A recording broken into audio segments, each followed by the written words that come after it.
Do you understand what I'm saying? Why should someone as incompetent as you get the same rewards as our top performers? Rachel, my boss, has been belittling me and calling me incompetent. She lies all the time and has no problem throwing people under the bus. For the past 8 months, she has bullied me relentlessly. But I've had enough. I'm going to show her what kind of person I really am. The CEO's glance signals the time to strike back. At that moment, I vowed to get my revenge. My name is Melody Kun, and I'm 37 years old. I married my husband, who is 2 years younger, 10 years ago. We don't have kids, but our relationship is still strong, and I think we're closer than most couples our age. We both work full-time jobs. My husband is an office worker, and I was a sales rep for a pharmaceutical company. The company had its challenges, but it was fulfilling and rewarding. I had a great track record and developed personal relationships with medical institutions and doctors. I loved my job and wanted to continue for as long as possible. 6 months ago, I got a job offer from another pharmaceutical company. To put it simply, they wanted to poach me. I was hesitant to accept because I liked my position at my current company, but they offered me a potential manager role in the future, so I decided to take the job. Now I work at Biomedical Corp. There were some handovers and a move, but I recently joined the company. I thought I'd be doing the job I love again. That's what I thought back then. I was assigned to the same sales role as before, introducing drugs and building trust with medical institutions to secure ongoing contracts. I also reported back to the company about the real-world use of the drugs, including usage rates, incidents, and side effects, to help advance medical research. The job itself wasn't different from my previous one, so I quickly settled into my new department and started going on sales calls with my boss. My boss's name is Rachel Sanchez, and she's 58 years old. She's been with the company for 35 years. Before meeting her, I pictured her as a short, overweight woman with a loud voice, like a character from an old cartoon. But she was nothing like that. She was tall and slender, with long black hair pulled back with a gold barrette adorned with pearls. Her makeup was flawless, with striking red lips, making her look much younger than her age. In one word, she was a stunning woman. She had an air of perfection about her, excelling at her job and being friendly without flaunting her competence. I was excited to work alongside her. But contrary to my expectations, the other employees gave me worried looks and said things like, "Good luck, it's going to be tough." I started feeling a bit anxious, but decided to use my experience and skills to do my best. On the day I was to accompany Rachel, we had a meeting with the head of a hospital we've been working with for years. The hospital had requested that we come around 9 a.m. before consultations began. Rachel and I were supposed to meet at the hospital entrance at 8:40 a.m., but she didn't show up. I tried calling her, but there was no answer. Growing more anxious, I kept calling her while waiting in front of the hospital, but she never came. It was 5 minutes before the appointment, and I started panicking. If I was late, I'd inconvenience the head of the hospital, which had always favored us. Something must have happened to her. Thinking this, I decided to go to the meeting alone. I handed my freshly made business card to the hospital receptionist. "Hello, I'm Melody Kun from Biomedical Corp. I have an appointment with the head doctor at 9 a.m. today." "An appointment with a head doctor? Please wait a moment," the receptionist said as she checked a large schedule book. I stood there checking my reflection in the automatic door, making sure I looked presentable. This was my first meeting for this company, but I knew I could handle it. As I tried to calm my nerves, the receptionist called me over. There's no appointment for Biomedical Corp today." "I'm pretty sure Rachel Sanchez set it up." She did contact us, but the appointment is for next week. The receptionist showed me the email exchanges between Rachel and the secretary, confirming the appointment for the following week. Rachel had told me to come to the hospital at 8:40 today. Did I mishear her? With no way to contact her, I apologized to the receptionist and hurried back to the office. When I arrived, I was shocked to see Rachel already there, talking to the department head with a confused look on her head. I rushed to her desk. Rachel, you're here? Of course I am. Why wouldn't I be? What happened to you? Being late is unacceptable. I went to the hospital on 7th Avenue. You told me the meeting was today, but the receptionist said it's next week. I spoke to her excitedly, but she remained calm, raising her eyebrows in confusion. I told you it was next week. You must have misunderstood. Showing up late and then not being able to contact me? This doesn't bode well for your future here, she said, looking at the department head. I'm really sorry about my subordinate. I'll make sure she doesn't repeat this mistake, she told him. What's going on? I had called her multiple times, but she acted like it never happened. She insisted that I had mistaken the date. Even though I was right, as a new employee, I had no chance of winning this credibility battle. Reluctantly, I apologized to both Rachel and the department head. From that day on, Rachel's harassment began.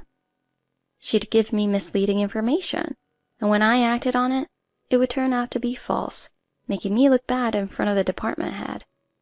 She frequently altered the shared whiteboard schedule to trip me up. According to other employees, she bullied every new recruit for her amusement. They wanted to help, but Rachel was too sly, making sure no one else noticed her harassment. None of the other employees were involved in the appointment incident. Her harassment wasn't just about tarnishing my reputation within the company. Once a clinic requested a study session for a new drug. This clinic, part of a larger hospital network, only treated patients with specific diseases.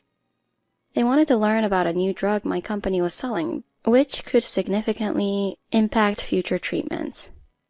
For a pharmaceutical company, this kind of session is crucial because it can greatly influence drug sales. Leading a presentation wasn't a big deal. I'd done it many times before, reading from a manual and answering questions. If I didn't know an answer, I'd follow up later by email or phone. I was experienced in this from my previous job, so I was put in charge of the session. However, I was still a newbie, so Rachel was assigned to accompany me. Although I dreaded working with her, I had to do my job.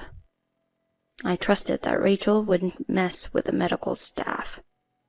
On the day of the session, I prepared extra pamphlets with data on the new drug's trials, effects, benefits, and side effects, and headed to the clinic. Rachel and I planned to meet there. I had confirmed the date with the clinic beforehand to avoid any mishaps. 5 minutes after I arrived, Rachel showed up. We started setting up the room for the session. Everything went smoothly. The presentation began and I explained the drug while answering questions from doctors and nurses. Everything was going well. But then the nightmare began. I was finishing up and talking to the head doctor about scheduling the next appointment. Thank you for today, doctor. I'd like to bring you the sales data for the drug we discussed today, so could we set up an appointment for a later date? Sure. I'd like to meet after I've had a chance to use it. So how about a month from now? Hold on, sir. For some reason, Rachel interrupted. Let me be the one to discuss the date for the next meeting. Oh, okay, sure. Thank you. I need to handle this because she has previously tried to get personal contact information from doctors under the pretense of setting appointments and was reprimanded for it, she said, lying right to my face. Wait, that's not true. I immediately denied it, but Rachel continued. Everyone knows. You should handle the cleanup now. Doctor, about the date. Yeah. The head doctor and Rachel walked away, and I felt the doctor's gaze turn disdainful. How could she lie like that just because I was a new worker? Why would she want to ruin my reputation with the medical staff and our colleagues? I didn't understand. Fighting back tears, I promised myself that I'd make her pay. I have experience, knowledge, and pride from my previous job. My time in this industry may be shorter than hers, but that doesn't matter. I will get my revenge. Despite her relentless harassment, I worked hard, determined not to let her win. My efforts paid off, and slowly my performance improved. 8 months had passed since I joined the company. One morning during a sales department meeting, Rachel spoke. Thank you for your hard work this month. The manual revisions and training sessions have been tough, but thanks to you, our sales have steadily increased over the past 6 months. I really appreciate it. For once, the tension in the room eased and employees smiled. She rarely spoke like this, so everyone felt more relaxed. So, here's a surprise. Today, we're going out for Kobe beef, courtesy of the company. The CEO will be joining us, so please try to attend. The employees started buzzing with excitement. Yes, Wagyu. A young worker cheered. This is so last minute. I didn't bring my makeup, a female employee complained. Everyone had their own thoughts, but in the end, everyone agreed to go. That night, we all gathered at the restaurant Rachel had chosen. Employees sat with their close friends, while I, not particularly close to anyone, took a seat at the front. A few minutes later, Rachel arrived with the CEO. The employees who had arrived earlier stood up and greeted them. I did the same. When Rachel spotted me, she smirked and said, Everyone, great job. Enjoy yourselves and eat as much as you want. She then added, This is a reward for our top performers. The employees smiled happily, but the next moment the room fell silent. Melody, why are you here? What do you mean? I replied, confused by her question. This dinner is to reward our top performers. You're not one of them, so why are you here? What? I couldn't process her words. She had indeed said, let's go eat Wagyu steak with our top performers. It was a scheme to exclude me. The employees who had been cheerful a moment ago now looked confused and remained silent. They sensed the tension. Rachel continued. Do you understand what I'm saying? Why should someone as incompetent as you get the same rewards as our top performers? She added. Do I need to be more direct? You're not invited to this dinner. Leave now. She spoke with a mocking smile. I looked down, my shoulders shaking, fists clenched. I had reached my limit. This was too much. I had been passionate about my work since my previous job. I never slacked off, not even once, since I joined this company. In fact, I worked harder because of Rachel. I hadn't achieved massive results, but I had improved my performance. Her words were too much. I was furious, but took a deep breath to calm myself. I glanced at the CEO, who nodded with a smile. The moment had finally come. I spoke up. I was headhunted by the CEO to join this company. What? Do you understand what I'm saying? I was headhunted by your CEO, Mr. Torres, to join this company. Rachel was speechless, her mouth open in shock.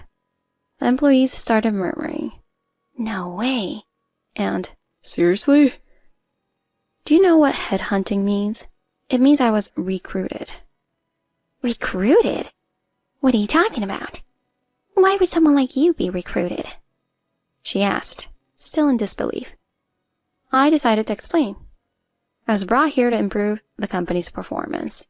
Mr. Torres noticed my achievements at my previous job and reached out to me. Rachel began to understand, her eyes darting nervously, but she wasn't about to give up. So what? Even if you were headhunted, you're still incompetent. How did you get recruited with such mediocre results? I understand why you think that. Exactly. Your results are nowhere near mine. She shouted, clearly agitated, her makeup covered, face flushed. The CEO intervened. If I may, it's hard to run a company based solely on one person's sales performance. That's why I asked Miss Kuhn to help improve the performance of all our employees. What do you mean? Rachel asked, bewildered. She suggested 2 things. First, to create a manual based on her sales experience for the employees to follow. Second, to hold training sessions to reform their mindset and approach, boosting their motivation and performance. So, the recent manual revisions and training sessions were her ideas, which improved our employees' performance? Exactly. Thanks to her, our sales are doing well. The CEO confirmed. Rachel whispered, No way, looking defeated. The CEO continued with a calm smile. You've been calling Miss Kuhn incompetent, but can you still say that knowing the facts?